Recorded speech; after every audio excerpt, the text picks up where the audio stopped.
પહેલા મુદ્દાની વાત કરીએ તો ગુજરાતમાં વિકાસના ઢોલ વાગી રહ્યા છે, પરંતુ હકીકત રસ્તા પર ખુલ્લી પડી। દેશના વડાપ્રધાન નરેન્દ્ર મોદીના ડ્રીમ પ્રોજેક્ટ ગણાતા અમદાવાદ ધોલેરા એક્સપ્રેસ વેનું લોકાર્પણ થાય તે પહેલા જ તેની પોલ છતી થઈ। ચમકતા પ્રોજેક્ટના દાવા વચ્ચે રોડ પર થીગડા મારવાની નોબત આવી। શું આ છે વિકાસનું મોડેલ? માત્ર 10 કિલોમીટરના રસ્તા પર 20 થી વધુ થીગડા મરાયા। શું આ એક્સપ્રેસ વે છે કે ગામડાનો જૂનો રસ્તો? કરોડો રૂપિયાનો ખર્ચ છતાં પણ ગુણવત્તા ક્યાં છે? કોન્ટ્રાક્ટરોએ કામ પૂરું કર્યું કે ફક્ત બિલ પૂરું કર્યું?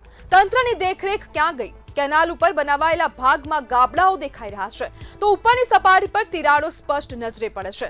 લોકાર્પણ પહેલા જ જો આવી હાલત હોય તો વરસાદ બાદ શું થશે? વાહન ચાલકોની સુરક્ષા સાથે રમત કેમ? શું કોઈ દુર્ઘટના બાદ જ જવાબદારી નક્કી થશે? પ્રજાના પૈસાથી બનેલા પ્રોજેક્ટમાં આવી બેદરકારી કેમ? માત્ર ફીતા કાપવા માટે તડામાર કામ પછી ગુણવત્તા ભૂલી જવાની પરંપરા ક્યારે બંધ થશે? તંત્રએ તરત જ જવાબ આપવો જોઈએ। કોન્ટ્રાક્ટર સામે શું કાર્યવાહી કરવામાં આવશે?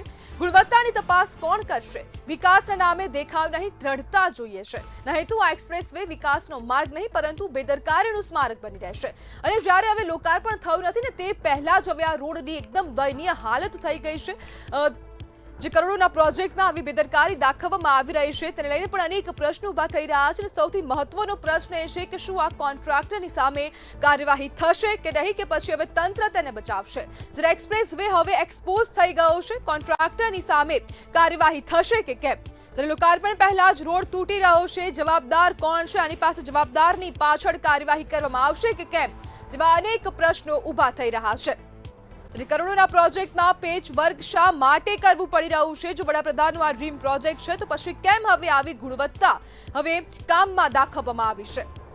શું ફક્ત ઉદ્ઘાટન માટે કામ પૂરું બતાવવામાં આવ્યું છે કે કેમ? તેવા અનેક પ્રશ્નો અહીંયા ઊભા થઈ રહ્યા છે કે ક્યારે હવે તંત્ર દ્વારા ધ્યાન આપવામાં આવશે? કેમ હવે તંત્રએ જ્યારે આ કામ થતું હતું ત્યારે ધ્યાન ન દોર્યું? જ્યારે ગુણવત્તા ચેક કર્યા વગર ચૂકવણી કેમ કરવામાં આવી છે? તેવા અનેક પ્રશ્નો અહીંયા તંત્રને થઈ રહ્યા છે અને તંત્રની પાસે હવે જવાબ માંગવો એટલો જ જરૂરી બની ગયો છે। જ્યારે કેનાલ ઉપર ગાબડા હોવા છતાં મંજૂરી કોણે આપી? આ રોડ કેમ ખુલ્લો મૂકવામાં આવ્યો? એક્સપ્રેસ હાઈવે કેમ ખુલ્લો મૂકવામાં આવ્યો? નાગરિકોને કેમ હવે રોડ પર જવા દેવા માટે કહેવામાં આવી રહ્યું છે?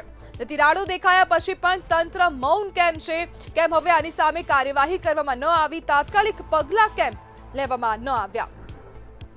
અને આજ મુદ્દે આપણી સાથે ચર્ચા કરવા માટે કોંગ્રેસના મુખ્ય પ્રવક્તા મનીષ દોશી જોડાઈ ગયા છે। મનીષભાઈ, આ મુદ્દે તમારું શું સ્ટેન્ડ છે?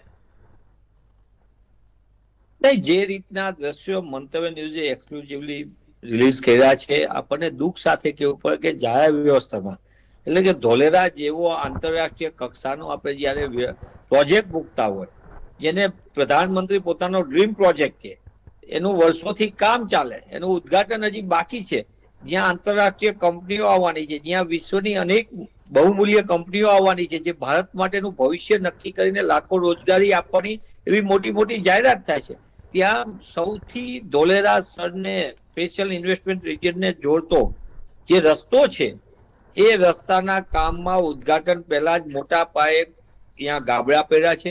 આ ગાબડા જે સ્ક્રીન ઉપરના દેખાય છે, હકીકતમાં ગાબડા એ કામની ગુણવત્તાને સીધી ઉજાગર કરે છે। આ ભ્રષ્ટાચારનો બેનમૂન નમૂનો છે। ઉદ્ઘાટન પહેલા જ જો આ સ્થિતિનું હોય તો ઉદ્ઘાટન પછી આ રોડની શું દશા ને દુર્દશા થશે એમ આપણે અન્ય પ્રોજેક્ટોમાં પણ ગુજરાતમાં જોયું છે।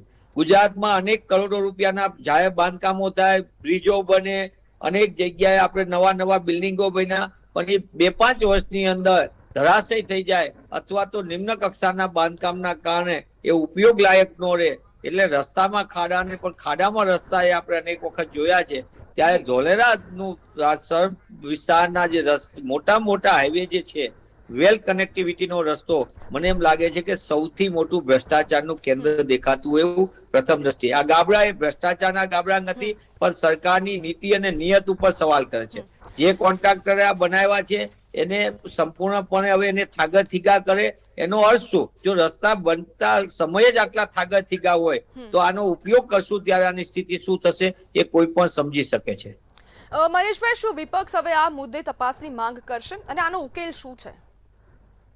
બેન, આમાં ઘણી વખત કેવું હોય, પહેલે જ દિવસે વિપક્ષ આવે। સૌથી પહેલી તો જવાબદારી ભ્રષ્ટાચારમાં આ કરોડો રૂપિયાના પ્રોજેક્ટના કમિશનના પૈસા કમલમમાં કેટલા કરોડમાં જમા થયા એ સૌથી મોટો પહેલો પ્રશ્ન છે। બીજો પ્રશ્ન એ છે કે બેન, દરેક પ્રોજેક્ટની અંદર ભ્રષ્ટાચાર ને શિષ્ટાચાર બનાવે ભારતીય જનતા પાર્ટીના ભ્રષ્ટ શાસનના પાપે ગુજરાતના જાહેર વ્યવસ્થાના રસ્તા હોય, બ્રિજીસ હોય કે અન્ય સ્કૂલના બિલ્ડિંગ હોય કે આરોગ્ય સેવાના હોસ્પિટલના બિલ્ડિંગ હોય, તમામ જગ્યાએ જે પ્રશ્નો ઉભો થાય છે એની માટે મોટી તકલીફ છે. કેગનો અહેવાલ પણ કહે છે કે જાહેર બાંધકામમાં મોટા પાયે ભ્રષ્ટાચાર થયો છે. આપણે બ્રિજ તૂટવાના અનેક બનાવો આપણે જોયા છે જેમાં માનવ જિંદગી હોમાની છે. તેવા સંજોગોમાં આ રસ્તો એ ફરીથી સારી રીતે થાય અને ઉદ્ઘાટન પહેલા જે દુર્દશા દેખાય છે એવી દુર્દશા ઉદ્ઘાટન પછી ન થાય અને અહીંયા આંતરરાષ્ટ્રીય કક્ષાની કંપની આવવાની, ત્યાંથી પસાર થનાર રાહદારીઓ અને કંપનીના એક્ઝિક્યુટિવને પણ ખબર પડે કે આપણે બાંધકામ સારું કરીએ.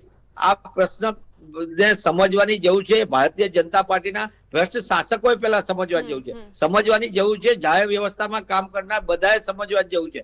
રસ્તા તૂટી કેમ રહ્યા છે, બનતા પહેલા કેમ આટલા મોટા ખાડા થાય અને એને થીગા કરવામાં આવે. આની માટે જવાબદાર જે હાઈવેના ઓથોરિટીના અધિકારીઓ હોય એની સામે પણ પગલા ભરાવા જોઈએ, કોન્ટ્રાક્ટર સામે પગલા ભરાવા જોઈએ અને સાથે સાથે ભ્રષ્ટાચારમાં ભાગીદારી કરનાર શાસકો સામે પણ પગલા ભરાવા જોઈએ. જી બિલકુલ મનીષભાઈ, જોડાવા બદલ આપનો આભાર.